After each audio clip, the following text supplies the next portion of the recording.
Are you tired of struggling to lose weight with strict diets and excessive exercise?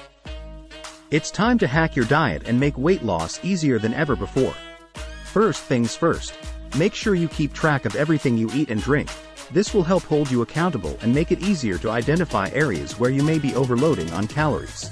Next, focus on incorporating more protein into your meals. Protein helps you feel fuller for longer periods of time, reducing the likelihood of unhealthy snacking.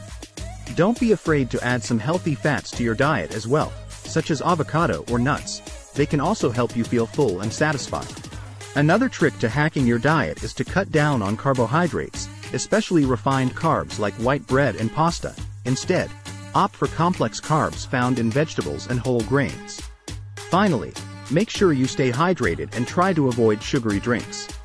Drink lots of water and add flavor with fruits like lemon or cucumber. With these simple tips and tricks, you can hack your diet and make weight loss a more manageable and enjoyable process. Thanks for watching. Don't forget to subscribe to our channel for more great content.